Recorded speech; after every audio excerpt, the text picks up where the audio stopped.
направи трансфер в Шкендия. Рачино, 24-годишен Алексей Георгиевски, повторно смени средината от Гевгия се в Скопското.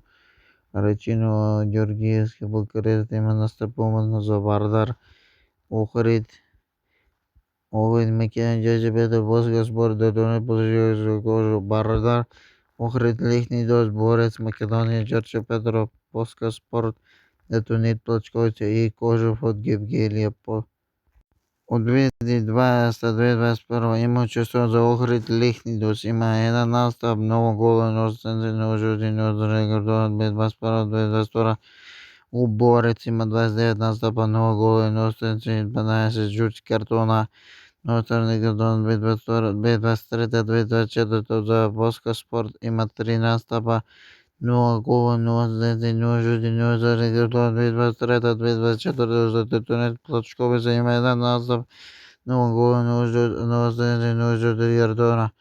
Но регулярно 2021-2022 Куба на Македония има един настъп. 0 гола, 0 жълти, 0 злети, 0 жълти картона. Но регулярно 2020 приятелски меч има един настъп, 0 гола, 0 злети, 0 жълти, 0 картона. 2019 за Вардар има Вардар Танцево Охрид Лихнидос.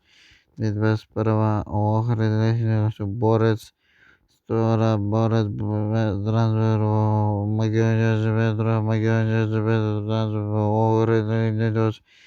Трета Охрид Лихнидос трансфер Боска Спорт 2023 от Боска Спорт трансфер от Детонет Плачковица 2024 от Детонет Плачковица Кожов Гевгелия и 2025 по Кожов Гевгелия в трансфер от Трета лига Шкендия от Рачиново.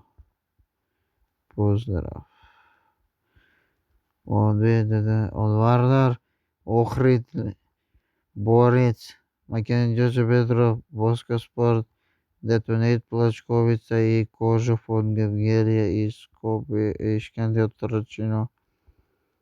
Той се клубът и къде е настъпал Александър Георгиевски.